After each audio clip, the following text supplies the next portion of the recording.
ഗുണവും കർമ്മവും നോക്കിയിട്ടല്ലേ ബ്രാഹ്മണനാകുന്നത് പൂജാരിയാകുന്നത്. അറിയാമല്ലോ, കർമ്മം ഇപ്പൊ അറിയാമല്ലോ, ഗുണം അറിയാമല്ലോ. സംഗതി പോറ്റിയുടെ ഗുണമാണ്, അതാണ് കാര്യം. എന്നിട്ടോ അപ്പൊ അതുകൊണ്ട് ഈ ന്യായമൊക്കെ ഉണ്ട്. സനാതന ധർമ്മമൊക്കെ പറഞ്ഞുകൊണ്ട് നടത്തുന്ന തട്ടിപ്പ്, കള്ളം, ജന്മം കൊണ്ട് അല്ല ഒരുത്തൻ, കർമ്മം കൊണ്ടാണ് ബ്രാഹ്മണനാകുന്നതെന്ന് പറയുന്നത്. അതിപ്പം പോറ്റിയുടെ കാര്യത്തിലാണെങ്കിൽ ശരിയാണ്. പക്ഷേ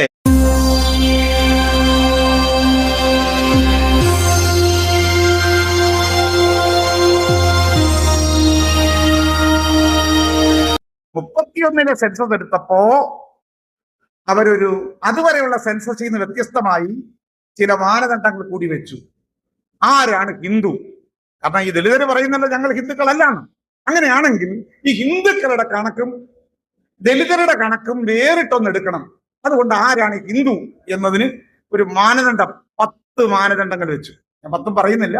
അതിൽ ഒന്നാമത്തെ ഒരു കാര്യം, ബ്രാഹ്മണനെ പുരോഹിതനായി അംഗീകരിക്കുകയും അവന്റെ വിശ്വാസങ്ങളെ പിന്തുടരുകയും ചെയ്യുന്നവർ അവർ ഹിന്ദുക്കളായിരിക്കും. നേരെ മറിച്ച് ബ്രാഹ്മണനെ പുരോഹിതനായിട്ട് അംഗീകരിക്കാത്തവർ ഹിന്ദുക്കളായിരിക്കില്ല.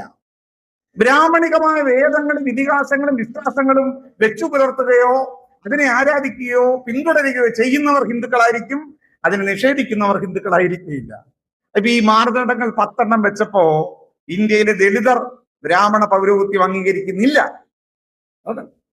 ബ്രാഹ്മണനെ അവർ അംഗീകരിക്കുന്നില്ല, ബ്രാഹ്മണനായിട്ട് നമ്മൾ അംഗീകരിക്കുന്നില്ല. വേറൊരു കാര്യം, കാരണം ബ്രാഹ്മണൻ പറഞ്ഞത് ബ്രഹ്മാവിന്റെ മുഖത്തുനിന്ന് അറിയാമല്ലോ, എല്ലാവർക്കും അറിയാവുന്ന കാര്യമാണ്. ബ്രാഹ്മണൻ, ക്ഷത്രിയൻ, വൈശ്യൻ, ശൂദ്രൻ, നാലാ വർണ്ണം. ഇത് ഒന്നിച്ചുള്ളതായതുകൊണ്ട് എളുപ്പമാണ് മടക്കി വെക്കാൻ. പക്ഷെ ഇത് ചേരത്തില്ല.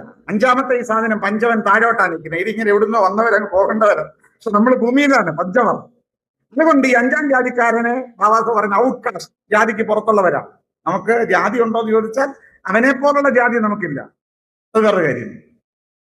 അതുകൊണ്ട് ബ്രഹ്മാവ് ഒരു പുരുഷനാണ്. പുരുഷന്മാര് സൃഷ്ടി നടത്തി എന്ന് പറയുന്നത് ഒരു മഹാത്ഭുതമാണ്. സൃഷ്ടിയും പ്രസവവും ഒക്കെ നടത്തുന്നത് സാധാരണ പെണ്ണുങ്ങൾ അല്ലെങ്കിൽ സ്ത്രീകളാണ്.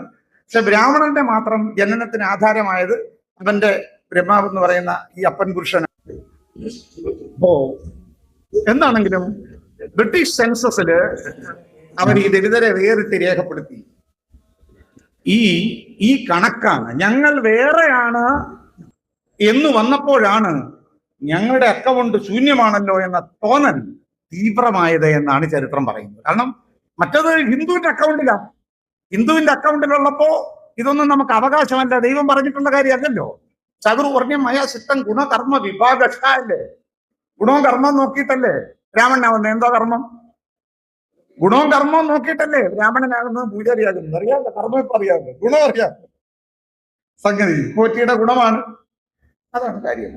എന്നിട്ടോ അപ്പൊ അതുകൊണ്ട് ഈ ന്യായമൊക്കെ ഉണ്ട്. സനാതന ധർമ്മമൊക്കെ പറഞ്ഞുകൊണ്ട് നടത്തുന്ന തട്ടിപ്പ്, കള്ളം, ജന്മം കൊണ്ട് അല്ല ഒരുത്തൻ, കർമ്മം കൊണ്ടാണ് ബ്രാഹ്മണനാകുന്നതെന്ന് പറയുന്നത്. അതിപ്പം പോറ്റിയുടെ കാര്യത്തിലാണെങ്കിൽ ശരിയാണ്. പക്ഷേ കർമ്മം കൊണ്ട് ബ്രാഹ്മണനായ ഏതെങ്കിലും ഒരു രീതി വന്നു പണക്കാരൻ, അങ്ങനെ നാരായണ ഗുരുവിനെങ്കിലും ഒരു പുണ്ണ് കെട്ടിച്ചാൽ മതിയായിരുന്നില്ല മരണം പിന്നീടാണെങ്കിലും. കാരണം കർമ്മം കൊണ്ട് ഒരു പക്ഷേ കേരളത്തിൽ ഒരു ജാതി, ഒരു മതം, ഒരു ദൈവവും ഒക്കെ പറഞ്ഞ, മാനവീയത പറഞ്ഞ മഹാപ്രവാചകനായ നവോത്ഥാന പിതാവായ ശ്രീനാരായണ ഗുരുവിനെ ഇപ്പോഴും നമുക്ക് ഗുരുമന്ദിരങ്ങളിൽ കാണാൻ പറ്റുള്ളൂ, അമ്പലങ്ങളിൽ കാണാൻ പറ്റില്ലല്ലോ. ഗുരുമന്ദിരം ഉണ്ടാക്കി വെക്കുന്ന കേരളത്തിന്റെ നവോത്ഥാനോ. പക്ഷെ മലയാളിക്ക് ഗുരുവിനെ കാണണമെങ്കിൽ സ്വന്തം ജാതിക്കാരുണ്ടാക്കുന്ന മന്ദിരത്തിനകത്ത് പോയി നോക്കണമെന്ന് പറയുമ്പോൾ എന്തൊരു കഷ്ടമാണ്. വേറെ ഞാൻ ഗുരുവില്ല. നമുക്ക് ഇത്ര വലിയ മാറ്റവും ഹിന്ദുത്വം ഒക്കെ ഉണ്ടെങ്കിൽ വിശാല ഹിന്ദു മലപ്പുറത്ത് ചീത്ത പറയുന്ന ഗുരുവിന്റെ മദ്യം കുടിക്കുന്ന അനുയായി, വിൽക്കുന്ന അനുയായി, ഇവിടെ എങ്കിലും ഒരു അമ്പലത്തിൽ ഗുരുവിനെ കാണിച്ചു തരണ്ടേ? സംഗതി അതില്ല. എനിവേ, അപ്പൊ അതുകൊണ്ട് കർമ്മം കൊണ്ടൊന്നും ഒരു പിന്നോക്കക്കാരനും പിന്നെ ബ്രാഹ്മണനായിട്ടില്ല. കർമ്മദോഷം കൊണ്ട് തോന്നുമാസം ചെയ്തിട്ട് വരില്ല. അങ്ങനെയാണ് ഈ പോറ്റിയ നാളെ എന്താക്കേണ്ടി വരും? ഇയാൾ മോശക്കാരനാണല്ലോ, കർമ്മം മോശമാണല്ലോ, തോന്നുമാസം ചെയ്തവനാണല്ലോ. ശിക്ഷ കൊടുത്ത് ഒരു താണജാതിക്കാരനാക്കുവോ? അപ്പൊ അതങ്ങനെ താഴോട്ട് വീഴുന്ന പരിപാടിയൊന്നും അല്ല. അപ്പൊ എന്തായാലും ഈ ജാതി കണക്ക് ബോധ്യം വന്നപ്പോ 30കളിലെ ദളിതരുടെ ജാതി ബോധം ബ്രിട്ടീഷുകാർ കണക്ക് പറഞ്ഞു. നിങ്ങൾ ഇത്രയുണ്ട്, ബ്രിട്ടീഷ് ജനസംഖ്യയുടെ 1/6. അന്ന് ബ്രിട്ടീഷ് ഇന്ത്യയിലെ ജനസംഖ്യയിൽ 1/6. 6 ഇന്ത്യക്കാരനെ എടുത്താൽ അതിലൊന്ന് ദളിതനാണ്. ഇത്ര വലിയൊരു ജനങ്ങളാണ് നിങ്ങൾ. നിങ്ങളെ പട്ടിക ഒഴിഞ്ഞു കിടക്കുന്നു. അവിടെ ഭൂമിയില്ല, അവിടെ വിഭവമില്ല, അവര് വിദ്യാഭ്യാസമില്ല, ഒരു വികസനമില്ല. സെൻസസിന്റെ ഈ യാഥാർത്ഥ്യങ്ങളിൽ നിന്നാണ് പുതിയൊരു രാഷ്ട്രീയം ഉണ്ടായത്. എങ്കിൽ ഞങ്ങൾക്ക് വേറിട്ട അധികാരം വേണം, രാഷ്ട്രീയ അധികാരം വേണം. ഞങ്ങളെ ഭരിക്കാൻ ഞങ്ങളുടെ കയ്യിൽ തന്നെ അധികാരം തരണം. അതിന് അപ്പൊ സവർണ ഹിന്ദു പറഞ്ഞു, അയ്യോ ചോദിക്കല്ലേ, നമ്മളെല്ലാം ഹിന്ദുക്കളല്ലേ. അതുവരെ ഹിന്ദു അല്ല. 30കളിലാണ് പട്ടികജാതിക്കാരനെ ഹിന്ദുവാണ് എന്ന് വിളിക്കാൻ സവർണൻ ആഗ്രഹിച്ചത്. അതുവരെ നമ്മൾ അയിത്തക്കാരനാണ്, തൊട്ടുകൂടാത്തവനാണ്, അങ്ങനെയാണ്, ദൂരെ നിൽക്കേണ്ടവനാണ്. എന്താണെങ്കിലും അങ്ങനെ വിളിക്കാൻ കാരണം എന്താ? അതിനൊരു കാരണം ഈ പൊളിറ്റിക്സ് എന്നൊക്കെ പറയുന്നത്, അത് ജെയിംസ് ഒരു വാക്ക് പറയുന്നുണ്ട്, അദ്ദേഹം ഡെമോഗ്രാഫി എന്ന് പറഞ്ഞു. നമ്മുടെ നാട്ടിൽ ഏറ്റവും പ്രാധാന്യം, ഡെമോക്രസിയേക്കാൾ പ്രധാനപ്പെട്ട ഒരു വാക്കാണ് ഡെമോഗ്രാഫി എന്ന് പറയുന്നത്. അപ്പൊ ഈ ഡെമോഗ്രാഫിയും ഡെമോക്രസിയും തമ്മിൽ ഒരു വലിയ ബന്ധമുണ്ട് ചരിത്രത്തിൽ. അധികാരം തീരുമാനിക്കുന്നത് ജനത്തിന്റെ എണ്ണമാണ്, ആളെണ്ണമാണ് അധികാരികളെ തീരുമാനിക്കുന്നതെന്നാണ് പാർലമെന്ററി ജനാധിപത്യത്തിന്റെ ഒരു സമവാക്യം എന്ന് പറയുന്നത്. അപ്പോ ബ്രിട്ടീഷുകാർ പോകും എന്ന് ഉറപ്പായി. പട്ടമേശ സമ്മേളനമൊക്കെ കഴിഞ്ഞു അല്ലെ, സൈമൺ കമ്മീഷൻ, പട്ടമേശ സമ്മേളനം, ക്യാബിനറ്റ് മിഷനിലേക്കൊക്കെ അങ്ങനെ പോകാനുള്ള കാലഘട്ടമാണ്. ബ്രിട്ടീഷുകാർ പോകുമെന്ന് തീരുമാനിച്ചല്ലോ, അതുകൊണ്ടാണല്ലോ പട്ടമേശ സമ്മേളനം നടക്കുന്നത്. ഞങ്ങൾ പോവുക, എന്നാ ഈ തലവേദന പരിഹരിച്ചിട്ട് പോകാം. എന്താ തലവേദന? കമ്മ്യൂണൽ ഡെഡ് ലോക്ക് എന്ന് അംബേദ്കർ വിളിച്ചത്. Communal dead lock. സാമുദായിക പ്രതിസന്ധി പരിഹരിക്കാതെ സ്വാതന്ത്ര്യ പ്രഖ്യാപനം അസാധ്യമാണ്. ഇന്ത്യയുടെ അധികാരം ആർക്കൊക്കെ എന്ന് തീരുമാനിക്കണം. ജനസംഖ്യാനുപാതികമായി രാജ്യത്തിന്റെ അധികാരം ദലിതന്, ആദിവാസിക്ക്, പിന്നോക്ക വിഭാഗങ്ങൾക്ക്, ന്യൂനപക്ഷങ്ങൾക്ക്, മുസ്ലിങ്ങൾക്ക് അത് വളരെ കൃത്യമായി നിർവചിച്ചിട്ട് മാത്രമേ പോകാൻ പറ്റുകയുള്ളൂ. ഇല്ലെങ്കിൽ ഞങ്ങൾ വിടില്ല. ആ വട്ടമേ സമയത്ത് എന്നൊന്ന് പറഞ്ഞത്, അങ്ങനെ പോകാനങ്ങ് വരട്ടെ. പ്രതിസന്ധിയായി പരിഹരിക്കണം. അതിനാണ് മൈനോറിറ്റി സബ് കമ്മിറ്റി ഉണ്ടാക്കി. ചരിത്രത്തിലേക്ക് പോയാൽ നമുക്ക് എങ്ങും എത്താൻ പറ്റില്ല, അവിടെ ഞാനൊന്നും പോകുന്നില്ല. എന്തായാലും കമാൽ അവാർഡ് ഉണ്ടായി. ബ്രിട്ടീഷുകാരൻ ദളിതന് പ്രത്യേകം നമ്മുടെ അക്കൗണ്ടിൽ തന്നെ നമ്മുടെ പ്രതിനിധികളെ തെരഞ്ഞെടുക്കാനുള്ള വേറിട്ട വോട്ടാവകാശം സെപ്പറേറ്റ് ബ്രിട്ടീഷുകാർ പ്രഖ്യാപിച്ചതാണല്ലോ കമാൽ അവാർഡ്. 1932 ഓഗസ്റ്റ് മാസം 17-ാം തീയതി ബ്രിട്ടീഷ് പ്രധാനമന്ത്രി രാജ്സെ മക്ഡൊണാൾഡിന്റെ പ്രഖ്യാപനമാണ്. രക്തം ചീന്താതെ ലോക ചരിത്രത്തിൽ ഒരു ജനതയ്ക്ക് അവകാശങ്ങൾ നേടിയെടുത്ത ഏറ്റവും വലിയ വിപ്ലവമാണ്, രക്തരഹിതമായ വിപ്ലവമാണ് ബാബാ സാഹേബ് അംബേദ്കർ നിർവഹിച്ചത്. പ്രത്യേക അധികാരം, സ്വന്തം പ്രതിനിധികളെ സ്വയം തിരഞ്ഞെടുക്കാനുള്ള രാഷ്ട്രീയ സ്വാതന്ത്ര്യം ലോകത്തിന്റെ പല ഭാഗത്തും ഇന്നും അടിച്ചമർത്തപ്പെട്ട സമൂഹങ്ങൾക്ക് ഇല്ലാത്ത ഒരു കാലത്ത് 30-ൽ ബാബാ സാഹേബ് അംബേദ്കർ അത് വാങ്ങിയെടുക്കുകയാണ് ബ്രിട്ടീഷ് പാർലമെന്റിൽ നിന്ന്. അത് വന്നിരുന്നെങ്കിൽ ഏറ്റവും ചുരുങ്ങിയത് ഇന്ന് എന്ത് സംഭവിക്കുമായിരുന്നു എന്ന് ആലോചിച്ചാൽ മതി. 2 വോട്ടാണ് ദളിതർക്ക്. ഒന്ന്, ദളിതനെ തെരഞ്ഞെടുക്കാൻ ഒരു സവർണന്റെ വോട്ട് വേണ്ട, ഒരു ബ്രാഹ്മണന്റെ വോട്ട് വേണ്ട, ഞങ്ങളുടെ പ്രതിനിധികളെ ഞങ്ങൾ തന്നെ തിരഞ്ഞെടുക്കും. മറിച്ച് നീ ജയിക്കണമെങ്കിലോ എന്റെ വോട്ട് വേണം, സവർണൻ ജയിക്കണമെങ്കിൽ ദളിതന്റെ വോട്ട് വേണം. അപ്പൊ ദളിതന്റെ വോട്ട് ചോദിച്ച് എല്ലാ സവർണനും തെരഞ്ഞെടുപ്പിൽ നമ്മുടെ കുടിലുകളിലേക്ക് വരണം, തൊഴണം, ചിരിക്കണം, അപേക്ഷിക്കണം. എന്നാൽ നമുക്ക് വോട്ട് ചോദിച്ച് അവന്റെ മുമ്പിലേക്ക് പോകണ്ട. എത്ര വലിയ റവല്യൂഷനാണ് ബാബാ സാഹേബ് അംബേദ്കർ നേടിയെടുത്തത്. അതിനെതിരെയാണ് അവരുടെ വല്യപ്പൻ നിരാഹാരം കിടന്നത്. പൂന യർവാദ ജയിലിൽ മരണം വരെ നിരാഹാരം. അങ്ങനെ കിടന്നിട്ടാണ് അതിനെ അട്ടിമറിച്ചത്. പൂന കരാർ. ജാതി സെൻസസ് പറയുമ്പോ എന്തിനാ പൂന കരാർ പറയുന്നതെന്ന് ചോദിച്ചാൽ, ജാതി സെൻസസ് നടപ്പിലാക്കാതെ ദളിതരെ അധികാരത്തിന് പുറത്തു നിർത്തിക്കൊണ്ട് ഈ രാജ്യം മുന്നോട്ട് പോകുന്നത് പൂന കരാറിന്റെ ലംഘനമാണ്. ദളിതന് അർഹതപ്പെട്ട ഉദ്യോഗം, അധികാരം, ജനപ്രതിനിധി സഭകളിലെ പ്രാതിനിധ്യം ഇത് കൊടുത്തോളാം എന്ന് പറഞ്ഞുള്ള കരാറിൽ ബാബാ സാഹേബ് അംബേദ്കർ ഒപ്പുവെക്കാൻ സമ്മതിച്ചത് കൊണ്ടാണ് രാഷ്ട്രപിതാവ് ഉണ്ടായത്, ജീവിച്ചിരുന്നത്. അതാണ്. അതുകൊണ്ട് അപ്പോൾ സാർ ആലങ്കാരികമായിട്ട് പറയുന്നത് 32-ന് ശേഷം ഗാന്ധിയുടെ ജീവൻ ദളിതരുടെ വരദാനമാണ്. ഒരു കടുംപിടുത്തം പിടിച്ചിരുന്നെങ്കിൽ, ഒരു പക്ഷേ ബാബാ സാഹേബിന്റെ സ്ഥാനത്ത് ഗോഡ്സെ ആയിരുന്നെങ്കിൽ അന്നേ അങ്ങ് തീർന്നു പോയേ. അത് ബാബാ സാഹേബ് അല്ലേ, ദളിതനൊരു നന്മയുണ്ടല്ലോ. ശത്രുവിനോട് പോലും തിന്മ പ്രവർത്തിക്കാൻ അറിഞ്ഞുകൂടാത്ത ഒരു ജനതയാണ് ദളിതർ. അതൊരു പോരായ്മ കൂടിയാണ്. എന്നാണെങ്കിലും ആ നന്മയുടെ മുകളിലായിരുന്നു അംബേദ്കർ. അതുകൊണ്ട് ബാബാ സാഹേബ് ജീവൻ കൊടുത്തു. ഇന്ത്യക്ക് ഒരു രാഷ്ട്രപിതാവിനെ ജീവിച്ചിരിക്കാൻ പറ്റി. അതാണ് കാര്യം. നമ്മുടെ വരദാനം ഗാന്ധിയുടെ ജീവൻ ദളിതന്റെ സമ്മാനം. നമുക്ക് ഒരുപാട് ബ്രിട്ടീഷുകാർ വന്നപോലെ നമ്മൾ അങ്ങോട്ട് കൊടുത്തൊരു സംഗതി, അത് ത്യജിച്ചിട്ട് അവരുടെ നേതാവിന് ജീവൻ കൊടുത്തു. എന്നിട്ടോ തൊട്ടു പുറകെ ബ്രാഹ്മണന്റെ ജോലി അവൻ ചെയ്തല്ലോ. നമ്മൾ കൊടുത്ത ബാബാ സാഹേബ് കൊടുത്ത ജീവനെയാണ് ബ്രാഹ്മണൻ എടുത്തോണ്ട് പോയത്. അത് വേറൊരു കാര്യം. അപ്പോ ഈ പ്രത്യേക നിയോജക മണ്ഡലം ഞാൻ പറയുന്നത് ഹിന്ദു എന്ന് പറയുന്ന പ്രശ്നം വരുന്ന അവിടെയാണ്. അപ്പോഴാണ് ദളിതർ ഹിന്ദു അല്ല എന്ന് പറഞ്ഞു. ഹിന്ദു അല്ല എന്ന് പറഞ്ഞാൽ ദളിതന്റെ വോട്ട് ഹിന്ദുക്കൾക്ക് കിട്ടത്തില്ലെന്ന് വന്നാൽ ഇന്ത്യയിൽ ഭൂരിപക്ഷം ഞങ്ങളാന്ന് പറയാൻ പറ്റുമോ? Communal majority. ഇന്ത്യയുടെ ജനാധിപത്യം നേരിടുന്ന ഏറ്റവും വലിയൊരു പ്രതിസന്ധി എന്ന് പറയുന്നത് ഈ കൃത്രിമ സാമുദായിക ഭൂരിപക്ഷം എന്ന് പറയുന്ന നുണയാണ്, തട്ടിപ്പാണ്. ഇവിടെ ആരാ ഭൂരിപക്ഷം? ബ്രാഹ്മണൻ എത്രയുണ്ട്? 3% താഴെ. എല്ലാ സവർണന്മാരെയും കൂടെ ഒരു കൊട്ടയ്ക്കകത്തിട്ടാൽ 15%-നകത്ത് ഇച്ചിരിയുള്ളൂ. മൈക്രോസ്കോപ്പിക് മൈനോറിറ്റിയാണ്. മൈക്രോസ്കോപ്പ് വെച്ച് നോക്കണം, അത്രത്തോളം കുറഞ്ഞൊരു ജനസംഖ്യ. അവന്മാരുടെ കയ്യിലാണ് ഇന്ത്യ മുഴുവൻ. അവരാണ് വിഴുങ്ങുന്നത്. അമ്പലം വിഴുങ്ങിയതെ പോലെ നാട് മൊത്തം അവന്റെ കയ്യിൽ. ആരാണ് മെജോറിറ്റി? യഥാർത്ഥത്തിൽ ഇവിടുത്തെ ദളിതർ, ഇവിടുത്തെ ഒബിസികൾ, ഇവിടുത്തെ മൈനോറിറ്റീസ്. 85.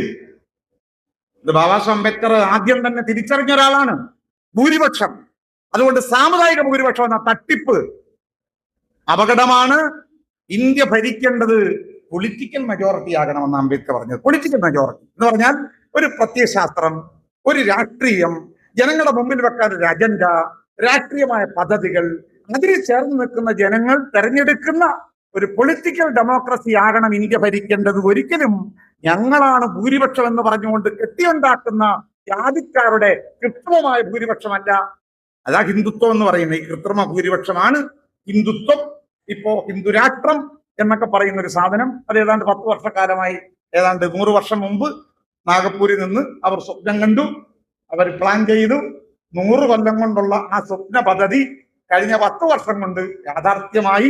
ഇപ്പൊ ഏതാണ്ട് അതിന്റെ അവസാന സന്ദർഭത്തിലേക്കാണ്. ഇന്ത്യൻ ഡെമോക്രസിയുടെ കഴുത്തിൽ ജനിച്ച് ഭരണഘടനയെ കുഴിച്ചു മൂടി മനുസ്മൃതി കൊണ്ട് പകരം വെച്ച് ഈ രാജ്യത്തെ പഴയ ചാതുർവർണ്ണയത്തിലേക്ക് തിരിച്ചു കൊണ്ടുപോകാൻ വേണ്ടിയുള്ള അവസാന ഘട്ട തയ്യാറെടുപ്പുകളിലാണ് ഇന്ന് രാഷ്ട്രവും ഇതിനെ നിയന്ത്രിക്കുന്ന പാർട്ടിയും, പാർട്ടിയെ നിയന്ത്രിക്കുന്ന പ്രത്യയശാസ്ത്രവും, അതിനെ നിയന്ത്രിക്കുന്ന തീവ്രവാദ പ്രസ്ഥാനവുമെല്ലാം ഇപ്പോൾ ഏർപ്പെട്ടിരിക്കുന്നത് അവിടെയാണ്. ആ മുനമ്പിൽ നിന്നുകൊണ്ടാണ് നമ്മൾ ഇപ്പോഴെങ്കിലും സെൻസസ് ചർച്ച ചെയ്യുന്നത്. ഞാൻ പറഞ്ഞു വന്നത്, ദളിതരെ ഹിന്ദുക്കളാക്കണം, എന്നാൽ ഹിന്ദു ഭൂരിപക്ഷം പറയാം. ഈ ദളിത് ജനസംഖ്യയാണല്ലോ പ്രശ്നം. ക്രിസ്ത്യാനിയെ ഹിന്ദുവാക്കാൻ പറ്റുമോ? പറ്റില്ല. അവർക്ക് വേറെ മതമുണ്ട്. മുസ്ലിമിനെ പിടിച്ച് എന്തെങ്കിലും ചെയ്യാൻ പറ്റുമോ? തീരെ പറ്റത്തില്ലല്ലോ. അതുകൊണ്ടാണല്ലോ അവനെ എങ്ങനെയും തല്ലിക്കൊല്ലാൻ ഇസ്ലാമോഫോബിയ. മുസ്ലിം എന്ന് കേട്ടാൽ അപ്പ ആത്മഹത്യ ചെയ്ത് കളയും. അത്ര ഭീകരമായ വിരുദ്ധതയാണ്. കാരണം ഇന്ത്യക്കകത്ത് ഏറ്റവും അധികം ബ്രാഹ്മണ്യത്തിന്റെ തൊണ്ടയിൽ കിടന്ന് കുഴപ്പമുണ്ടാക്കുന്ന ഒരു വിഭാഗമായി മാറിയിരിക്കുന്നു. അത് അന്താരാഷ്ട്ര സമൂഹമാണ്. ക്രൈസ്തവരും അങ്ങനെയാണ്. അപ്പൊ ക്രിസ്ത്യാനി ഒന്നും ചെയ്യാൻ പറ്റില്ല, മുസ്ലിം എന്നൊന്നും ചെയ്യാൻ പറ്റില്ല. പിന്നെ എന്തെങ്കിലും ചെയ്യാൻ പറ്റുന്നത് ആരെയാ? ദളിതരെയാ. എന്നാ പിന്നെ അവരെ ഹിന്ദുവാക്കാം. ഹിന്ദുവാകാൻ തയ്യാറാണോ? അല്ല. അംബേദ്കർ പറയുന്നു ഞങ്ങൾ ഹിന്ദുക്കളല്ല. പക്ഷെ ഗാന്ധി പറയുന്നു ഐക്യമല്ലേ പ്രശ്നം, അത് പരിഹരിച്ചു തരാമെന്നേ. അണ്ടച്ചോളിറ്റിയാണ് പ്രശ്നമെങ്കിൽ അത് പരിഹരിക്കാം. അതുകൊണ്ട് നിങ്ങളെ ഐക്യം മാറ്റാം.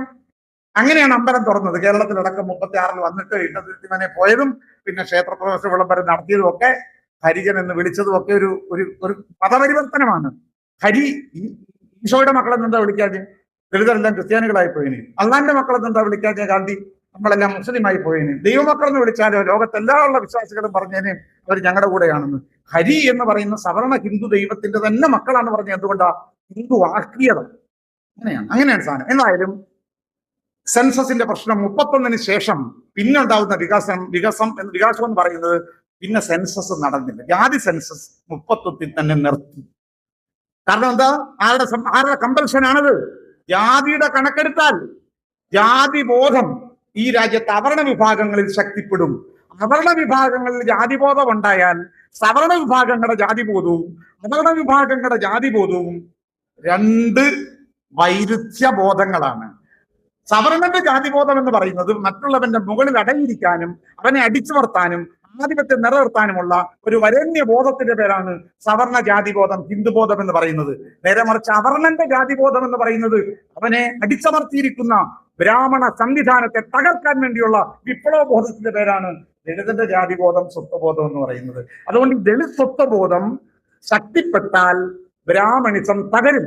ആന്റി ബ്രാഹ്മണിക് റെവല്യൂഷൻ പൂലെ പറഞ്ഞ, പെരിയാർ പറഞ്ഞ, ബാബാസാഹു പറഞ്ഞ, മഹാത്മാ അയ്യങ്കാട് ചെയ്ത ആന്റി ബ്രാഹ്മണിക്കായിട്ടുള്ള ജാതി വിരുദ്ധ പോരാട്ട വീരാൻ ശക്തിപ്പെടും. ഇങ്ങനെയൊക്കെ പറഞ്ഞാൽ അങ്ങനെ ഒരു ബോധം ഉണ്ടോ എന്ന് ചോദിച്ചാൽ അത് മനസ്സിലാക്കാൻ ജാതിക്കാരോട് ഏറ്റവും അധികം ഇപ്പൊ അവരെ കൊണ്ട് തെളിച്ച് PKS ഒക്കെ കൊണ്ടുനടക്കുന്നത് ഇടതുപക്ഷക്കാരാണെങ്കിൽ ഈ ഇടതുപക്ഷക്കാരനായ അവന്റെ പുറകെ PKS എന്ന് പറഞ്ഞ് നടക്കുന്ന ശോഭപ്രസാദ്മാരോട് ഞാൻ പറയുന്നത് മാനിഫെസ്റ്റോ ഒന്നുകൂടെ വായിക്കുക, കമ്മ്യൂണിസ്റ്റ് മാനിഫെസ്റ്റോ. വൈരുദ്ധ്യാത്മക ഭൗതികവാദം ഒന്നുകൂടെ വായിക്കുക. വർഗസമരമാണ്. വർഗസമരം എന്ന് പറയുന്നത് സമ്പത്തുള്ളവന്റെ എല്ലാം ഒരു ബോധം, അത് സമ്പത്ത് നിലനിർത്താനുള്ള ബോധം, മുതലാളിത്ത ബോധം.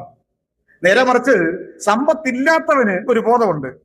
ആ ബോധത്തെയാണ് മാർക്സ് പറഞ്ഞത് പണിയെടുക്കുന്നവന്റെ ബോധം, വർഗബോധം എന്ന് പറയുന്നത്. ഈ വർഗബോധവും മുതലാളിത്തത്തിന്റെ ബോധവും ഒരേ ബോധമാണോ? അല്ല. അത് മനസ്സിലാക്കാൻ വേണ്ടി ഞാൻ പറഞ്ഞതാ.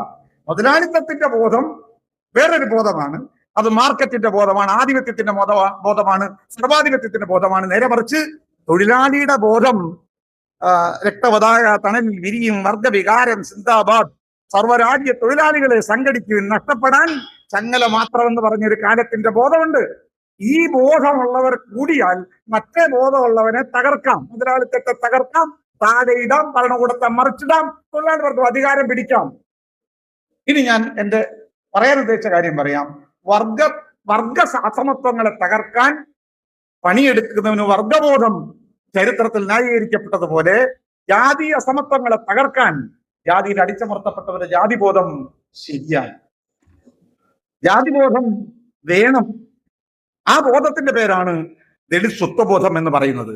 ആ ബോധത്തിന്റെ വികസിതമായ ഇന്ത്യൻ വിപ്ലവ രൂപമാണ്, പ്രയോഗമാണ് ബഹുജൻ ബോധം എന്ന് പറയുന്നത്.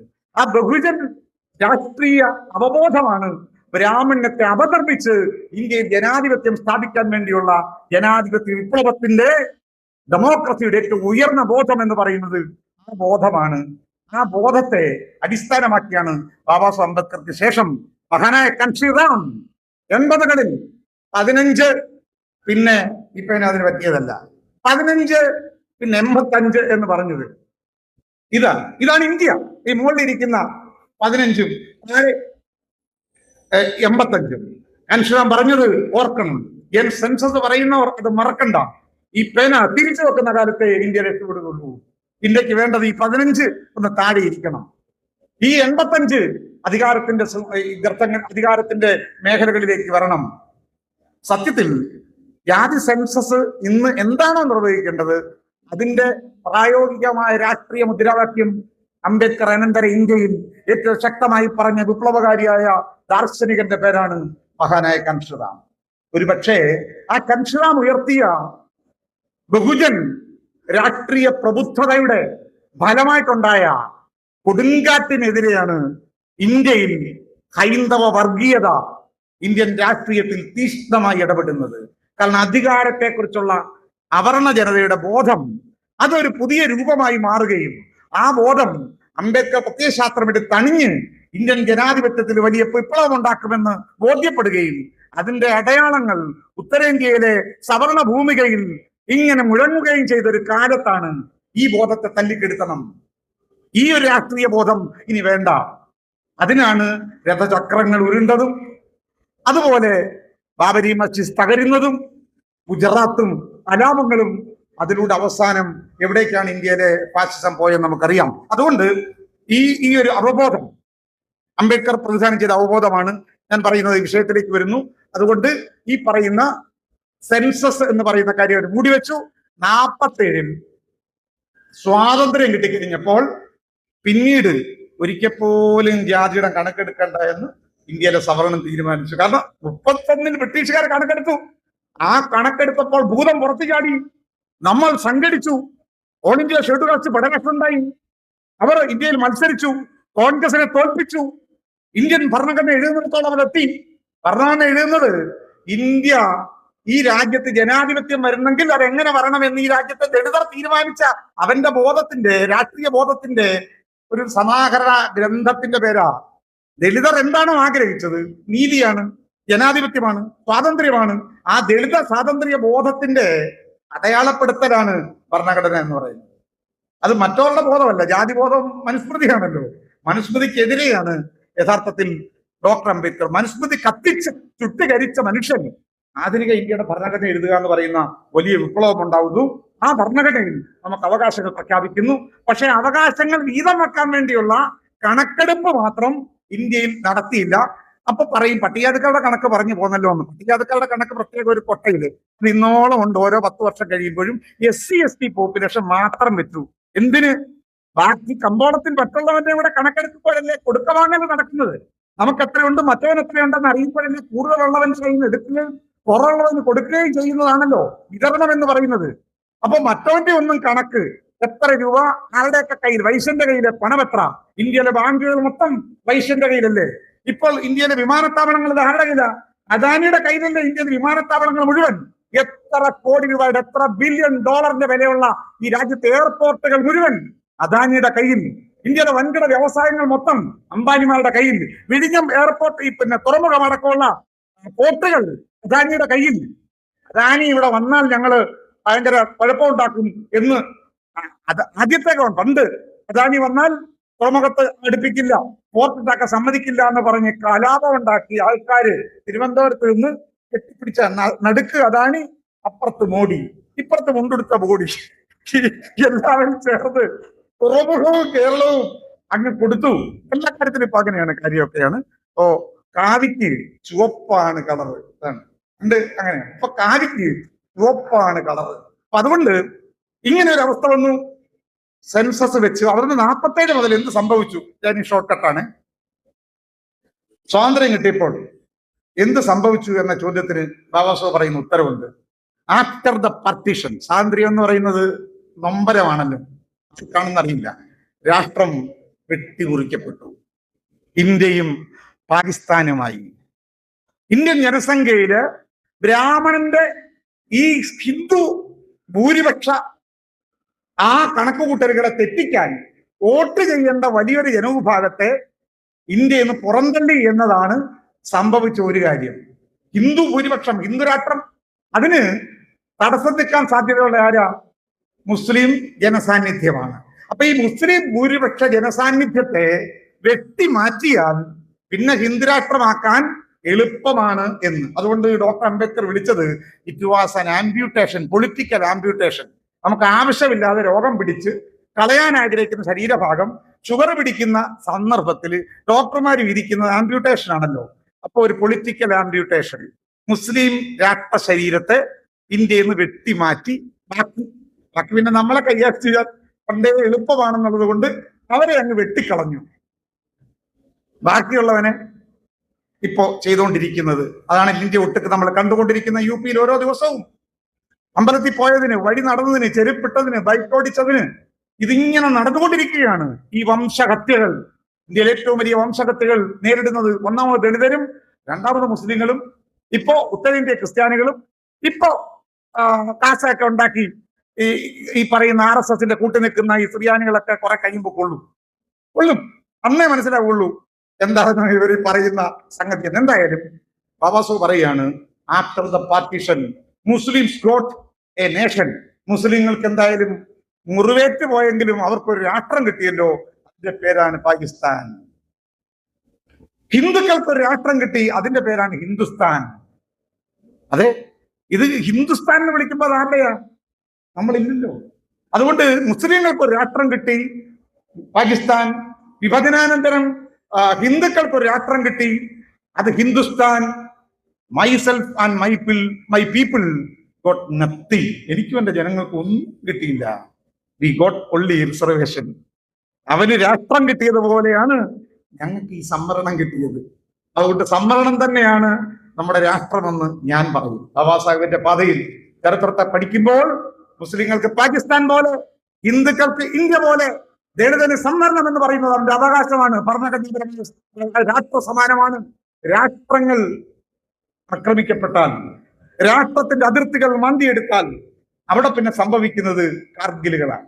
അവിടെ പിന്നെ സംഭവിക്കുന്നത് രാഷ്ട്രങ്ങൾ തമ്മിലുള്ള യുദ്ധങ്ങളാണ്. സംവരണത്തെ ദളിതന്റെ അവകാശമാണ്, ദളിതന്റെ അധികാരമാണ്. ദളിതൻ ഈ രാജ്യത്ത് അർഹതപ്പെട്ട ജന്മാവകാശമാണ്. അവൻ ഈ രാജ്യത്ത് പാർലമെന്റിൽ, അവന് നിയമസഭയിൽ, ഈ രാജ്യത്തെ സമ്പത്തിൽ, ഈ രാജ്യത്തെ ഭൂമിയിൽ, മറ്റെല്ലാ മണ്ഡലങ്ങളിലും അവന് കിട്ടേണ്ട അവകാശ നിർണയത്തിന്റെ പ്രശ്നമാണ് സംവരണം എന്ന് പറയുന്നത്. കേവലം ജോലിയുടെ പ്രശ്നമല്ല, ഉദ്യോഗത്തിന്റെ പ്രശ്നമല്ല. ഇന്ത്യ എന്ന് പറഞ്ഞ രാഷ്ട്രത്തെ നിർമ്മിച്ച കരാറാ പൂന കരാർ. ആ രാഷ്ട്രം ഉണ്ടാക്കിയത് സംവരണം എന്ന വ്യവസ്ഥയിലാണ്. സംവരണം എന്ന തത്വമാണ് സാമൂഹ്യ നീതി എന്ന് പറയുന്നത്.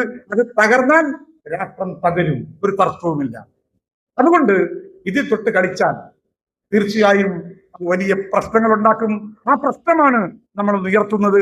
അതുകൊണ്ട് തന്നെ നമ്മളെ സംബന്ധിച്ചിടത്തോളം ഇപ്പോ ഇനി ജാതി സെൻസസ് നിർണയിച്ചാൽ എന്ത് സംഭവിക്കും? ബീഹാറിൽ ജാതി സെൻസസ് നടന്നു, കേരളത്തിൽ നടക്കണ്ടെന്നാണല്ലോ പറഞ്ഞത്. നടന്നിടത്ത് എന്ത് പറ്റി? വലിയ കുഴപ്പമല്ലോ ഉണ്ടായി. ഒരു കാര്യം സംഭവിച്ചു, ബീഹാറിലെ ദളിതർക്ക് കുറച്ചുകൂടെ കൂടുതൽ പ്രാതിനിധ്യം കിട്ടാനുള്ള വ്യവസ്ഥ ഉണ്ടാക്കി. നിലവിലുള്ള സംവരണത്തിന്റെ തോത് വർദ്ധിച്ചു, പിന്നോക്കക്കാരന് സംവരണ തോത് വർദ്ധിച്ചു. അങ്ങനെ സംവരണീയ സമൂഹങ്ങൾക്കെല്ലാം കൂടുതൽ കിട്ടാൻ അർഹതയുണ്ട് എന്ന് സെൻസസ് തെളിയിച്ചു. ബീഹാർ ഗവൺമെന്റ് തീരുമാനമെടുത്തു. ആ തീരുമാനം അടിസ്ഥാനത്തിൽ സംവരണം 50 ഒന്നും പറഞ്ഞിട്ട് കാര്യമൊന്നുമില്ല. സുപ്രീം കോടതി പറഞ്ഞിട്ട് 50 കൂടരുത്. എന്തിന്? ഇവിടെ ജനസംഖ്യ നോക്കിയല്ലേ നിർണ്ണയിക്കേണ്ടത്. 65% ബീഹാറിലെ സംവരണ തോത് വർദ്ധിപ്പിച്ചു. പാറ്റ്ന ഹൈക്കോടതി വിരട്ടി, സുപ്രീം കോടതി പോയി കേസ് നടക്കുക. പക്ഷെ അവിടെ കൂടുതൽ ഉദ്യോഗം, കൂടുതൽ അധികാരം, കൂടുതൽ അവകാശം ഇവിടുത്തെ പിന്നോക്കക്കാർക്ക്, അതിപിന്നോക്കക്കാർക്ക് കിട്ടി. അപ്പോ കേരളത്തിൽ ഇത് നടന്നാലോ? കരയോഗ സർക്കാരുകൾ, അതിവിടെ പാലത്തുംപാടം പറഞ്ഞു കാണും അല്ലേ? ഇവിടെ കുറെ നാളായി EMS മുതൽ ഇങ്ങോട്ട് ഭരിക്കരുത്. പട്ടികജാതിക്കാരൻ എവിടാ? പട്ടികജാതിക്കാരുടെ സ്ഥാനം എവിടെയാണ്? മുഖ്യമന്ത്രി ഉൾപ്പെടെ സവർണ ക്രൈസ്തവര് 3 പേര്, ഇപ്പൊ ക്യാബിനറ്റിലെ കണക്കാണ്. സവർണ ക്രൈസ്തവര് 3 പേര്, മുസ്ലിങ്ങൾ ക്യാബിനറ്റിൽ 2 പേര്, നായന്മാർ 9 പേര്. 9 പേര്. പിന്നോക്ക ഹിന്ദു എന്നൊക്കെ പറയുന്ന ലത്തീൻ ഒരാളുണ്ട്, ST ഉണ്ട്, SC ഇല്ല. അയ്യങ്കാരുടെ പിന്മുറക്കാരായ പട്ടികജാതിക്കാർക്ക് ഒരു മന്ത്രി വേണ്ടെന്ന് തീരുമാനിച്ച ഒരേ ഒരു കാലഘട്ടം. നമുക്ക് മന്ത്രി വേണ്ട, പിന്നെ നമുക്ക് ആര് മതി? ഉപദേശക സമിതിയിലും കാണാൻ ആരെങ്കിലും കഴിയാൻ മതി. ബഡ്ജറ്റ് വേണ്ട നമുക്ക്. 500 കോടി നമ്മുടെ ബജറ്റ് വെട്ടി അങ്ങ് കുറയ്ക്കുക. പട്ടികജാതിക്കാരൻ പട്ടിണി കിടക്കുന്ന, കട്ടത അനുഭവിക്കുന്ന ദളിതന്റെ വിഹിതമാണ് 500 കോടി. അത് നമ്മുടെ എടുത്തു വെട്ടി മാറ്റുക. പട്ടികജാതിക്കാരന്റെ വികസനത്തിനുള്ള 500 കോടി. എന്നിട്ടോ അയ്യപ്പ സംഗമം നടത്തി, ആഗോളം നടത്തിയിട്ട് ഈ സ്വർണ്ണ മോഷണമൊക്കെ നടത്തുക. അതിന്റെ തൊട്ട് പുറകെ അതിനുവേണ്ടിയായിരിക്കും, അത് മറക്കാനായിരിക്കും സംഗമമൊക്കെ നടത്തിയത്. പക്ഷെ മറക്കാൻ പറ്റിയില്ല. എന്നിട്ടോ 500 കോടി പിരിക്കുക ലോകത്തിന്റെ പല ഭാഗങ്ങളിൽ നിന്ന്. അപ്പോ ഇവിടുത്തെ വെള്ളാനകൾക്ക്, അമ്പലം വിരിങ്ങുകൾക്ക്, ഇവിടുത്തെ സവർണന് അവന്റെ കയ്യിലാ മൊത്തം. ശ്രീപത്മനാഭസ്വാമി ക്ഷേത്രത്തിലെ 3 നിലവറകൾ തുറന്ന് കണക്കെടുത്തപ്പോൾ സ്വത്ത് അമിക്കസ് കൂറി പറഞ്ഞത് 1 ലക്ഷം കോടി രൂപ ഒറ്റ അമ്പലത്തിൽ, ശ്രീപത്മനാഭസ്വാമി ക്ഷേത്രത്തിൽ മാത്രം അവിടെ വെച്ചോണ്ടിരിക്കുക. ആരുടെ പൈസ? ദളിതന്റെ, ഈഴവന്റെ, ആശാരിയുടെ, മൂശാരിയുടെ, തട്ടാന്റെ, മുലക്കരം, തലക്കരം, താടിക്കരം, മീശക്കരം, 111 കരം, ഇതെല്ലാം കൂടെ പിരിച്ചുകൊണ്ട് കുഴിച്ചിട്ടതാ. അടിമ കച്ചവടം നടത്തി നമ്മുടെ പിതാക്കന്മാരെ വിറ്റതിന്റെ, വാങ്ങിയതിന്റെ, കൊന്നതിന്റെ വില അത് ഓരോ ക്ഷേത്രങ്ങളിലും ഉണ്ട്. എന്നിട്ടാണ് അതൊന്നും പോരാഞ്ഞിട്ട് 500 കോടി. അപ്പൊ സവർണന് അമ്പലത്തിലേക്ക് 500 കോടി അയ്യപ്പന്. എന്നിട്ടോ നമ്മുടെ ആദിവാസിക്കും ദളിതനും പാവപ്പെട്ട കുഞ്ഞുങ്ങൾക്ക് ഈ ഗ്രാന്റ് കൊടുക്കാൻ. കുഞ്ഞുങ്ങൾ, പ്രൈമറി സ്കൂളിൽ പഠിക്കുന്ന ദളിതരായ കുട്ടികൾക്ക്, അയ്യങ്കാരുടെ മക്കൾക്ക്, കൊച്ചുമക്കൾക്ക്, ആ പഞ്ചമിമാർക്ക് അവർക്ക് കൊടുക്കേണ്ട ആനുകൂല്യത്തിന് ഈ ഗ്രാന്റിന് പണമില്ല പോലും. അതിന് പൈസയില്ല. നമ്മൾ പാവങ്ങളാ. നേരെ മറിച്ചോ നായന്മാരുടെ കോളേജുകളിൽ കോഴ നടത്തി നിയമനം നടത്താനും അവന് ശമ്പളം കൊടുക്കാനും 11,500 കോടി രൂപ സാലറിക്ക്, 5,000 കോടി രൂപ പെൻഷന്, 10,000 കോടി രൂപ മറ്റടിസ്ഥാന വികസനത്തിന്, 30,000 കോടി രൂപ ഈ രാജ്യത്തെ സവർണന്, മേലാളന്, എയ്ഡഡ് സെക്ടറിൽ അവന് കൊടുക്കുമ്പോ എയ്ഡഡ് സെക്ടറിൽ ദളിതനുണ്ടോ? PSCക്ക് വിടാൻ തയ്യാറാണോ? ഇതൊന്നും ചോദിക്കരുത്. അതുകൊണ്ട് ഈ രീതിയിലാണ് പോകുന്നത്. ദേവസ്വം ബോർഡിന്റെ കാര്യം നിങ്ങൾക്കറിയാം. ഈ മൊത്തത്തിൽ നമ്മൾ കേരളത്തിലേക്ക് വരുമ്പോ ഏറ്റവും പുതിയ കണക്കനുസരിച്ച് ശരാശരി മലയാളിയുടെ ഭൂസ്വത്ത് 50 സെന്റ് ആണ്. ശരാശരി. ദളിതന്റെ കയ്യിലെ ഭൂസ്വത്ത് 3 സെന്റിൽ താഴെയാണ്. 1.5 മുതൽ 3 വരെയാണ് ദളിതന്റെ കയ്യിലെ ഭൂമി. ബാക്കി 50 സെന്റ് അവന്റെ കയ്യിൽ. കേരളത്തിൽ ഇതുപോലുള്ള കടകളുടെ കണക്കെടുത്തിട്ടുണ്ട്. ശാസ്ത്രാത്യവൃക്ഷത്തിന്റെ ഏറ്റവും പുതിയ കണക്ക് 7 ലക്ഷം ഷോപ്പുകൾ ഉണ്ടെന്നാണ് പറയുന്നത്. മെയിൻ ഷോപ്പുകൾ. ഒരെണ്ണം പോലും പട്ടികജാതിക്കാരനില്ല. പെട്ടിക്കട പോലും പട്ടികജാതിക്കാരനില്ല. അതാണ് സത്യം. ഈ ഷോപ്പുകളിൽ പണിക്കാർ. മാളുകൾ പിന്നെ പറയണ്ടല്ലോ. മാളുകളിലിട്ട് നമ്മുടെ ശരീരങ്ങളിലുള്ള പിള്ളേരെയും നമ്മുടെ നിറമുള്ള കുട്ടികളെയും മാളുകളിലൊന്നും ഇപ്പോ കാണാനില്ല. എന്താണെങ്കിലും കേരളം മുഴുവൻ ഇങ്ങനെയാണ്. ഇതുകൊണ്ട് ഇത് മാറേണ്ടതുണ്ട്. അതുകൊണ്ട് സെൻസസിനെ സംബന്ധിച്ചിടത്തോളം ഒരു കാര്യം, ഇത് അധികാരത്തിന്റെ മാത്രം പ്രശ്നമല്ല. എല്ലാ മണ്ഡലങ്ങളിലും കേരളത്തിന്റെ ലാൻഡ് ആരുടെ കയ്യിലിരിക്കുന്നു, എവിടെയാണത് പോയത്, കേരളത്തിന്റെ മാർക്കറ്റുകളിൽ ദളിതരെവിടെ, ഇൻഡസ്ട്രിയിൽ ദളിതരെവിടെ, കർഷകരിൽ നമ്മളിൽപ്പെട്ട കർഷകരുണ്ടോ? വലിയ ഭരണമല്ലേ ഇത്രയും നാൾ നടത്തിയത്. കേരള മോഡൽ. അമേരിക്കയെക്കാൾ മുകളിലാണ് കേരളം എന്നാ പറയുന്നത്. കേരളം അമേരിക്കയെക്കാൾ മുകളിലാണ്. കേരള ജനത മൊത്തം സ്വർഗത്തിലാണ്. ദളിതർ മാത്രം പട്ടിണിയുടെ നരകത്തിലുമാണ്. ഇതാണ് ഈ കേരളം എന്ന് പറയുന്നത്. അതുകൊണ്ട് ഇത് മാറ്റിമറിക്കേണ്ടതുണ്ട്. അതുകൊണ്ട് കണക്ക് പുറത്തു വരണം. അത് വന്നേ പറ്റൂ. സുകുമാരൻ നായരല്ല തീരുമാനിക്കേണ്ടത്, കേരളത്തിലെ ജനങ്ങളാണ്. അതുകൊണ്ട് ഭരണകൂടത്തോട് നമ്മൾ പറയുന്നു, കണക്കുകളെ പുറത്തു കൊണ്ടുവരണം, സെൻസസ് പുറത്തു കൊണ്ടുവരണം. പ്രാതിനിധ്യം എന്ന് പറയുന്ന കാര്യം ജനാധിപത്യത്തിൽ ഏറ്റവും പ്രധാനം അതാണ്. ഓരോ ജനതയ്ക്കും അവരുടെ ജനസംഖ്യക്കനുസരിച്ച് അധികാരവും വിഭവങ്ങളും പങ്കുവെക്കുമ്പോഴേ ജനാധിപത്യം പൂർണ്ണമാവുകയുള്ളൂ. അതാണ് സാമൂഹിക ജനാധിപത്യം എന്ന് പറയുന്നത്. അതാണ് സാമ്പത്തിക ജനാധിപത്യം എന്ന് പറയുന്നത്. ആ ജനാധിപത്യം ഏറ്റെടുക്കാൻ, ആ ജനാധിപത്യ വിപ്ലവ പോരാട്ടത്തെ ഏറ്റെടുക്കാൻ ഇന്ത്യയിലെ മറ്റു വിഭാഗം കഴിയില്ല. കാരണം ഈ രാജ്യത്ത് ഫാസിസം പോലും വന്നത് അധികാരത്തിലേക്ക് അവർ കയറിയത് കൊണ്ടാണ്.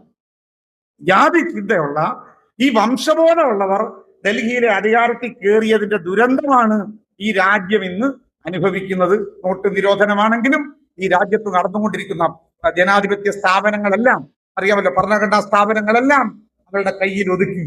ഇപ്പോൾ നമ്മൾ മാറ്റം പറഞ്ഞാൽ നാളെ നമ്മളെ പുറകെ ED വരും, പിന്നെ CBI വരും, മറ്റന്നാൾ വേറെ ആരെങ്കിലും വരും. ഇത്തരം അന്വേഷണ ഏജൻസികൾ ഗവർണർമാരെ വെച്ച് വിരട്ടുക, പ്രാദേശിക ഗവൺമെന്റുകളുടെ ഫെഡറൽ സംവിധാനത്തെ തകർക്കുക, സുപ്രീം കോടതിക്ക് മൂക്കുകയറിടുക, വിധി പറഞ്ഞാൽ ജഡ്ജിമാരെ കൊല്ലുക, വിപ്ലവം പറഞ്ഞ് അഥവാ ജനങ്ങൾക്ക് വേണ്ടി ശബ്ദിച്ചാൽ അവസാനം ആരെയെങ്കിലും വിട്ട് ചെരിപ്പറിയുക. അതാണ് ഇപ്പൊ സംഭവിച്ചിരിക്കുന്നത്. വിരട്ടലാണിത്. അത് ഗവായി പറഞ്ഞിട്ടുണ്ട്, ഈ വിരട്ടൊന്നും ഇങ്ങോട്ട് വേണ്ട, കാരണം അംബേദ്കറുടെ ചോരയാണ്, വിരട്ടൊന്നും അധികം വേണ്ട എന്ന് ഗവായി പറഞ്ഞിട്ടുണ്ട്. പക്ഷേ അതൊരു താക്കീതാണ്. ഇനിയും മുന്നോട്ട് പോയാൽ നവംബറിൽ ഒഴിയുന്നതിന് മുമ്പെന്നാണ് വോട്ട് കൊള്ളയടക്കം. ബീഹാറിൽ സെൻസസ് നടന്നു. ആ നടന്ന സെൻസസിന്റെ അടിസ്ഥാനത്തിൽ പിന്നോക്കക്കാരന് ഒരു പുതിയ ബോധം ഉണ്ടായാലോ, ആ ബോധം വോട്ടായി മാറുന്നത് തടയാനാണ് 68 ലക്ഷം ആൾക്കാരെ വെട്ടിക്കളഞ്ഞത്. വോട്ട് കൊള്ള, വെരിഫിക്കേഷൻ, SIR ഇവിടെ വരുമെന്നാ പറയുന്നത്. എന്ത് SIR? ഭരണഘടനാ വിരുദ്ധമാണ്. അതുകൊണ്ട് ഇന്ത്യൻ ഡെമോക്രസിയെ പ്രൊട്ടക്ട് ചെയ്യണം. നമ്മൾ സെൻസസ് പറയുന്നത് ഒരു സമുദായം എന്ന നിലയ്ക്ക് ദളിതരുടെ കാര്യം മാത്രം പരിഹരിക്കാനല്ല. ഇന്ത്യ എന്ന് പറയുന്ന രാഷ്ട്രം നിലനിൽക്കണം. ഈ രാജ്യത്ത് ജനാധിപത്യം യാഥാർത്ഥ്യമാകണം. ഭരണഘടനയുടെ രാഷ്ട്രീയം അത് ഇന്ത്യയിൽ ഏറ്റെടുക്കണം. ഭരണഘടനയുടെ രാഷ്ട്രീയം അത് സാമൂഹ്യനീതിയുടെ രാഷ്ട്രീയമാണ്, തുല്യതയുടെ രാഷ്ട്രീയമാണ്, മതേതരത്വത്തിന്റെ രാഷ്ട്രീയമാണ്. ആ രാഷ്ട്രീയം ഏറ്റെടുക്കാൻ അംബേദ്കറൈറ്റുകൾക്ക് മാത്രമേ കഴിയുകയുള്ളൂ. ഇന്ത്യയിലെ ദളിത് ജനവിഭാഗങ്ങൾ അംബേദ്കറൈറ്റുകൾ ആ പ്രത്യയശാസ്ത്രം മുന്നോട്ട് വെച്ചുകൊണ്ട് ഇന്ത്യയുടെ ജനാധിപത്യ പ്രക്രിയയിൽ മുന്നോട്ട് വരികയും ആ മുന്നേറ്റത്തിന്റെ ഭാഗമായി ഇന്ത്യയിലെ ബഹുജനങ്ങളെ നയിക്കുന്ന ഒരു പുതിയ ജനാധിപത്യ രാഷ്ട്രീയത്തിലേക്കുള്ള ഉണർത്തുപാട്ടായി നമുക്ക് ഇത്തരം സെമിനാറുകൾ മാറേണ്ടതുണ്ട്. പ്രാതിനിധ്യം എന്ന് പറയുന്നത് അർത്ഥപൂർണമാകാൻ ഞാൻ അവിടെ പറഞ്ഞ ലാസ്റ്റ് പോയിന്റ് അതാണ്. റെപ്രസെന്റേഷൻ നമ്മുടെ അവസാനത്തെ ഒരു ആഗ്രഹമാണ്. നമ്മുടെ ഈ പ്രമേയവും അതാണ്. പക്ഷേ ഓർണമെന്റൽ റെപ്രസെന്റേഷൻ കൊണ്ട് കാര്യമില്ല. സ്വർണം ഇടേണ്ടതിന് പകരം മൂക്കുവണ്ട വിടുന്നത് പോലെ 14 പണ്ടങ്ങൾ കേരള നിയമസഭയിൽ ഉണ്ട്. 16 പേരുണ്ട്. പിന്നെ 130-ലധികം പേര് പാർലമെന്റിലും ഉണ്ട്. കമാന്നൊരു അക്ഷരം പറയാൻ. ദളിതന്റെ പ്രശ്നം വരുമ്പോ മറ്റുള്ളവരെല്ലാം അവന്റെ പ്രശ്നം വരുമ്പോ നെഞ്ചു വിരിച്ച് നിൽക്കുന്നു. അവൻ കൊടുങ്കാറ്റടിക്കുന്നു, പാർലമെന്റിനെ ഇളക്കി മറിക്കുന്നു. ദളിതന്റെ അവകാശം പിച്ച് ചീറ്റുമ്പോൾ ഇന്ത്യൻ പാർലമെന്റ് എഴുന്നേറ്റ് നിൽക്കാൻ അംബേദ്കറുടെ ചോരയുള്ള ഒരുത്തം പോലും പാർലമെന്റ് ഇല്ല എന്ന് പറയുന്നത് വലിയ ദുരന്തമാണ്. മഹാനായ ബാബാ സാഹേബ് അംബേദ്കറുടെയും മഹാത്മാ അയ്യങ്കാളിയുടെ ഒക്കെ ആ ജീവിതം യഥാർത്ഥത്തിൽ വൃഥാവിലാക്കുന്ന ചില ആൾക്കാർ പാർലമെന്റിൽ, നിയമസഭയിൽ. അത് പോരാ, നട്ടലുള്ളവരവിടെ പോകണം. അത് പാർട്ടി തമ്പരാക്കന്മാർ പറയുന്നത് കേൾക്കാതെ അതിനോട് നോ പറയാൻ കഴിയുന്ന നട്ടലുള്ള അഭിമാനമുള്ള ഒരു തലമുറ അധികാര തലങ്ങളിലേക്ക് വരണം. ഇപ്പോഴത്തെ സംവരണ സീറ്റുകളിലൂടെ അങ്ങനെ വരുമോ എന്ന് ചോദിച്ചാൽ നമുക്ക് ഉറപ്പില്ല. അതുകൊണ്ട് ഭരണഘടന എഴുതി സമ്മാനിച്ചിട്ട് അവസാനം ഇന്ത്യൻ പാർലമെന്റിലേക്ക് നടന്ന ആദ്യ തെരഞ്ഞെടുപ്പിൽ ഇന്ത്യൻ ഭരണഘടന എഴുതിയ മനുഷ്യൻ മത്സരിക്കാൻ നിന്നപ്പോൾ അദ്ദേഹത്തെ തോൽപ്പിച്ച ഒരു സംവിധാനത്തിന്റെ പേരാണ് ഈ സംവരണ മണ്ഡലം എന്ന് പറയുന്നത്. 51ലും 53ലും മഹാനായ ബാബാ സാഹേബ് അംബേദ്കർ തോറ്റു. ഈ സംവിധാനം കൂടി ഇളക്കി മാറ്റണം. അതുകൊണ്ട് ബാബാ സാഹേബ് വേദനയോടെ പറഞ്ഞൊരു കാര്യമുണ്ട്. ഓൾ ഇന്ത്യ ഷെഡ്യൂൾഡ് കാസ്റ്റ് ഫെഡറേഷന്റെ അവസാന സമ്മേളനത്തിൽ 1955 ഓഗസ്റ്റ് മാസം 27-ാം തീയതി ബാബാ സാഹേബ് പറഞ്ഞു, separate electorate or reservation of seats must not be restored. ഈ പ്രത്യേക നിയോജക മണ്ഡലമൊക്കെ ഇനി തിരിച്ചു കൊണ്ടുവരിക എന്ന് പറയുന്ന കാര്യമൊന്നും നടക്കത്തില്ല. It would enough to have plural member constituencies 2 or 3 with cumulative voting effect. ഒരു മണ്ഡലത്തിൽ നിന്ന് ഒന്നിലധികം അംഗങ്ങളെ പാർലമെന്റിലേക്ക് തെരഞ്ഞെടുക്കാൻ കഴിയുന്ന ബഹു അംഗ മണ്ഡലങ്ങളെ കുറിച്ച് ആലോചിക്കണം. ബാബാ സാഹേബ് പറയാണ്. അതുകൊണ്ട് ഇവിടുന്ന് ഒരു നായര് പാർലമെന്റിൽ ഹരിപ്പാട്ടുന്ന് ഒരു നായര് പോയാൽ ഇതേ മണ്ഡലത്തിൽ ദളിതർക്ക് ഒരു 30% വോട്ടുണ്ടെങ്കിൽ ഒരു ദളിതനും കൂടി നിയമസഭയിൽ പോകാൻ തെറ്റില്ല. ജനാധിപത്യത്തിൽ അങ്ങനെ ചില വഴികളുണ്ട്. ഇത് മറ്റാരുമല്ല പറഞ്ഞേ, ഭരണഘടന എഴുതിയ ബാബാ സാഹേബ് പറഞ്ഞ പ്ലൂറൽ മെമ്പർ കോൺസ്റ്റിറ്റ്യുവൻസീസ് വിത്ത് ക്യൂമുലേറ്റീവ് വോട്ടിംഗ്. ഇനി ഹരിപ്പാട് മണ്ഡലത്തിൽ ഒരു ദളിതൻ സ്ഥാനാർത്ഥിയായിട്ട് നിൽക്കുന്നു. ഹരിപ്പാട്ടിലെ ദളിതരുടെ മാത്രം വോട്ട് കിട്ടിയാൽ ഒരു പക്ഷേ കള്ളും പിന്നെ മറ്റു കാര്യങ്ങളും എല്ലാം തീരുമാനിച്ച് പട്ടികജാതിക്കാരുടെ പോലെ വോട്ട് പട്ടികജാതിക്കാരനെ സ്ഥാനാർത്ഥിക്ക് കിട്ടാൻ പറ്റുകയില്ല. അതെല്ലാം കൊണ്ടുപോകാനുള്ള പണിയുണ്ടല്ലോ. അപ്പൊ ഹരിപ്പാട്ടെ ഈ മണ്ഡലത്തിൽ, മാവേലിക്കര എന്ന പാർലമെന്റ് മണ്ഡലത്തിൽ അംബേദ്കറായിട്ടായി മത്സരിക്കുന്ന ഒരുത്തന് ജയിക്കാൻ ഈ മണ്ഡലത്തിൽ തന്നെ വോട്ടുകൾ എണ്ണണ്ട. അംബേദ്കർ പറയുകയാണ്, കേരളത്തിലെ മറ്റ് മണ്ഡലങ്ങളിലെല്ലാം കൂടി ദളിതർ രേഖപ്പെടുത്തുന്ന വോട്ടുകളെ ചേർത്ത് വെച്ചിട്ട് അതൊരു മണ്ഡലത്തിൽ ജയിക്കാനുള്ള ഭൂരിപക്ഷം ഉണ്ടെങ്കിൽ അവന് ജയിച്ചു വരണമെന്ന് പറയുന്ന ഇന്ത്യൻ ഡെമോക്രസിയിൽ വിപ്ലവപരമായി നടപ്പിലാക്കേണ്ട വലിയൊരു മുദ്രാവാക്യം ബാബാ സാഹേബ് അംബേദ്കർ പ്രമേയമാക്കി അവതരിപ്പിച്ചു. അത് വന്നാൽ കേരളത്തിലൊട്ടൊക്കെ എവിടുന്നെങ്കിലുമൊക്കെ മതിയെന്നേ. നമ്മൾ അങ്ങനെ ഉണ്ടല്ലോ, നമുക്ക് എന്തായാലും അവിടെ ഇവിടെയൊക്കെ നമുക്ക് വോട്ടുകളുണ്ട്. ഇന്ത്യ ഒട്ടുക്കും അങ്ങനെ വോട്ടുകളുണ്ട്. അത് ചേർത്ത് വെച്ചിട്ട് അതിന്റെ ആകമൊത്തം എണ്ണം എടുക്കുമ്പോൾ അത് എത്ര എംപിമാരെ സൃഷ്ടിക്കാനുണ്ടോ അത്ര എംപിമാരെ സൃഷ്ടിക്കാൻ കഴിയുന്ന ഒരു സംവിധാനമുണ്ട്. അത് ഇന്ത്യയിൽ വരണമെന്ന് 55-ൽ ബാബാ സാഹേബ് പറഞ്ഞു. 53-ലെ പരാജയത്തിന് ശേഷം തിരിച്ചറിവാണ്. എന്നിട്ട് അത് ഒരു കാര്യം കൂടി പറഞ്ഞു, ഈ സംവരണ മണ്ഡലം അത് അവസാനിപ്പിക്കണം. അതാണ് ഇപ്പോ വിദ്യാഭ്യാസ സംവരണം അങ്ങ് കളയുക, നമ്മുടെ ഈ ഗ്രാന്റ് ഇല്ലാതാക്കുക, എല്ലാം കളയുക. നീതി ആയോഗ് കൊണ്ടുവന്നു, മറ്റ് വികസനവും വേണ്ട, ഫണ്ട് പോവുക. പക്ഷേ രാഷ്ട്രീയ സംവരണം മാറ്റാൻ അവർ തയ്യാറല്ല. അത് വേണമെന്നാ പറയുന്നത്. ഇനി നമ്മളിപ്പോ പറഞ്ഞാൽ ഒരു പ്രശ്നമുണ്ട്, ഈ സംവരണ മണ്ഡലം വേണ്ട എന്ന് നമ്മളിപ്പോ പറഞ്ഞാൽ പിന്നെ ഒന്നും ഉണ്ടാവില്ല എന്നുള്ള പ്രശ്നം ഉണ്ടോന്നൊരു ഭയവും കൂടി വരാം. ഇപ്പൊ 16 പേര് പേരിനെങ്കിലും ഉണ്ട്, ഇത് 130 പേര് പാർലമെന്റിലും ഉണ്ട്. ഈ സംവരണ മണ്ഡലം വേണ്ട എന്ന് ബാബാ സാഹേബ് അന്ന് പറഞ്ഞ ഭരണഘടനയുടെ 334 അത് വെച്ച് നമ്മൾ ഇപ്പൊ പറഞ്ഞാൽ നാളെ ഒന്നും ഉണ്ടാവില്ലല്ലോ എന്നൊരു ഭയം വന്നേക്കാം. അതിന് മറുപടി അംബേദ്കർ തന്നെ പറയുന്നുണ്ട്. അദ്ദേഹം പറയുന്നത്, ഇപ്പോഴുള്ള ഈ പൊതു പട്ടികജാതി സംവരണത്തിന് ഒരു മാറ്റം വരുത്തണമെന്ന് 55-ൽ അദ്ദേഹം പറഞ്ഞു. അദ്ദേഹം പറഞ്ഞത് ക്വാളിറ്റേറ്റീവ് ജോയിന്റ് ഇലക്ടറേറ്റ് എന്നാ പറഞ്ഞത്. ക്വാളിറ്റേറ്റീവ് ജോയിന്റ് ഇലക്ടറേറ്റ് വരണം എന്ന് പറഞ്ഞാൽ ഒരു സംവരണ മണ്ഡലത്തിൽ പട്ടികജാതിക്കാരന്റെ സ്ഥാനാർത്ഥിയായിട്ട് മത്സരിക്കുന്നവൻ ജയിക്കണമെങ്കിൽ അവന്റെ 50% വോട്ട് സമുദായത്തിൽ നിന്ന് തന്നെ കിട്ടണം. ബാക്കി 50 വേണമെങ്കിൽ ആരുടെ വേണമെങ്കിൽ കിട്ടിക്കുള്ളൂ. പക്ഷെ 50% വോട്ട് ദളിതന്റെ തന്നെ രേഖപ്പെടുത്തുന്ന ഉറപ്പ് പറ്റുന്ന ഒരു പരിഷ്കാരം ഇന്ത്യയിൽ കൊണ്ടുവരണം തെരഞ്ഞെടുപ്പ് കമ്മീഷൻ എന്ന് ബാബാ സാഹേബ് അംബേദ്കർ പറഞ്ഞു. അങ്ങനെ 50 വന്നാൽ നമ്മുടെ അടുത്തോട്ട് വരും. ഇപ്പോ നമ്മുടെ അടുത്തോട്ട് വരുത്തില്ല, കാരണം നമ്മളല്ല ജയിപ്പിച്ചത്, മറ്റവനാണ് അവന്റെ വിചാരം. ഇത് വരണം, ക്വാളിറ്റേറ്റീവ് ജോയിന്റ് ഇലക്ടറേറ്റ്. ഈ പ്രമേയത്തെ, അതായത് പ്രാതിനിധ്യ ജനാധിപത്യം എന്ന തത്വത്തെ ബാബാ സാഹേബിന്റെ ജനാധിപത്യ ഭാഷയിൽ അദ്ദേഹത്തെ ചരിത്രത്തിൽ നിന്നും അടയാളപ്പെടുത്തിക്കൊണ്ട് അദ്ദേഹം തന്നെ പറഞ്ഞ ഫോർമുല ഈ ക്വാളിറ്റേറ്റീവ് ജോയിന്റ് ഇലക്ടറേറ്റ് ആണ്. ആ ക്വാളിറ്റേറ്റീവ് ജോയിന്റ് ഇലക്ടറേറ്റും ഞാൻ മുമ്പേ പറഞ്ഞ ബഹുഅംഗ മണ്ഡലം എന്ന് പറയുന്നത് ഇന്ന് ലോകത്തെ നോർവേ അടക്കമുള്ള, ഡെൻമാർക്ക് അടക്കമുള്ള, സ്വിറ്റ്സർലൻഡ് അടക്കമുള്ള, ജർമ്മനി അടക്കമുള്ള ലോകത്തെ 80 ജനാധിപത്യ രാജ്യങ്ങളിലെ തെരഞ്ഞെടുപ്പ് സമ്പ്രദായം ഇന്ത്യയിലെ പൊട്ട തെരഞ്ഞെടുപ്പല്ല. അംബേദ്കർ പറഞ്ഞു ഇത് ഉപേക്ഷിക്കണമെന്ന്. ഈ തെരഞ്ഞെടുപ്പ് രീതി ഉണ്ടല്ലോ തെറ്റാണ്. വോട്ടിന്റെ ശതമാനം അനുസരിച്ചാ സീറ്റ് കൊടുക്കേണ്ടത്. ഇവിടെ അങ്ങനല്ല. വോട്ട് കുറവ് സീറ്റ് കൂടുതൽ, വോട്ട് കൂടുതൽ സീറ്റ് കുറവ്. ഇത് ജനാധിപത്യമല്ല, ഇത് കാലഹരണപ്പെട്ടതാണ്. ഫസ്റ്റ് പാസ്റ്റ് പോസ്റ്റ് സിസ്റ്റം എന്നാണ് പറയുന്നത്. അത് കൊളോണിയൽ തമ്പുരാക്കന്മാരുടെ കയ്യിൽ നിന്ന് ഇന്ത്യയിലെ ബ്രാഹ്മണന്മാർ ഇരന്നു വാങ്ങിയ തട്ടിപ്പാണ് ഇന്ത്യൻ തെരഞ്ഞെടുപ്പ് സമ്പ്രദായം. അഴിച്ചു പണിയണം എന്ന് പറഞ്ഞ ആളാണ് അംബേദ്കർ. പകരം വെക്കേണ്ടത് പ്രൊപ്പോർഷണേറ്റ് ഇലക്ട്രേറ്റ് സിസ്റ്റമാണ്, PEF. അതാണ് 80 ഡെമോക്രസികൾ ലോകത്ത് ഇന്ന് അതാണ്. ജർമ്മനി ഉൾപ്പെടെ. ഇന്ത്യ പിന്നെ എന്തിനാണ് വെച്ചോണ്ടിരിക്കുന്നത്? അതുകൊണ്ട് നീ പറയുന്ന വൺമാൻ ഒരു ജനത ഒരു തെരഞ്ഞെടുപ്പ് എന്ന് പറയുന്നതാണ്. മോഡിയുടെ അമിത്ഷായുടെയും തട്ടിപ്പിന്റെ സ്ഥാനത്ത് അംബേദ്കറൈറ്റുകൾ ഇനി പറയണം, PES പറയണം, പ്രൊപ്പോർഷണേറ്റ് ഇലക്ട്രേറ്റ് സിസ്റ്റം. അത് വന്നാൽ ഇന്ത്യയുടെ അധികാരത്തിലേക്ക് അംബേദ്കറൈറ്റുകൾ വരും. അംബേദ്കർ ജനം വരും, ജനത്തിന് അധികാരത്തിലേക്ക് വരും. അതിനുവേണ്ടിയുള്ള ഒരു പ്രക്ഷോഭമായി അടക്കം നമ്മുടെ ഈ ആലോചനകൾ, പുതിയ ചിന്തകൾ ഉൽപ്പാദിപ്പിക്കട്ടെ, വികസിപ്പിക്കട്ടെ. എന്താണെങ്കിലും സമഗ്രാധിപത്യത്തെ നമുക്ക് അനുവദിക്കാൻ പറ്റില്ല. ഇതൊരു ഹിന്ദുരാഷ്ട്രമാകാൻ അംബേദ്കറൈറ്റുകൾ അനുവദിക്കുകയില്ല. ഹിന്ദുരാഷ്ട്രം എന്ന് യാഥാർത്ഥ്യമാകുന്നു, അന്ന് ഈ രാജ്യം തകരും. എന്ത് വില കൊടുത്തും ഹിന്ദുരാഷ്ട്രത്തെ തടയണം എന്ന് ബാബാ സാഹേബ് അംബേദ്കർ 40കളിൽ പറഞ്ഞുവെങ്കിൽ ഇന്ത്യയിലെ ദളിതുകൾ ഉണർന്നെണീറ്റ് ഹിന്ദുരാഷ്ട്രത്തെ നേരിടാനും ഈ രാജ്യത്ത് ജനാധിപത്യത്തെ സ്ഥാപിക്കാൻ, ഭരണഘടനയെ സംരക്ഷിക്കാൻ, ജനാധിപത്യത്തെ സംരക്ഷിക്കാൻ പ്രായോഗികമായ രാഷ്ട്രീയ തന്ത്രങ്ങൾ എല്ലാം നമ്മൾ ഉപയോഗിച്ചുകൊണ്ട് മുന്നോട്ട് വരേണ്ട ഒരു സമയമാണ്. അതിന് ഇത്തരത്തിലുള്ള കൂട്ടായ്മകളും ആലോചനകളും നമുക്ക് കരുത്ത് പകരട്ടെ എന്ന് ആലോചിച്ചുകൊണ്ട്, എന്ന് അഭ്യർത്ഥിച്ചുകൊണ്ട്, ആശംസിച്ചുകൊണ്ട് അല്പസമയം നീണ്ടുപോയതിൽ ഞാൻ സംഘാടകരോട്, ശ്രോതാക്കളോട് ക്ഷമ ചോദിച്ചുകൊണ്ട് ഞാൻ എൻ്റെ വാക്കുകൾ ഉപസംഹരിക്കുകയാണ്. ഊഷ്മളമായ അഭിവാദ്യങ്ങൾ.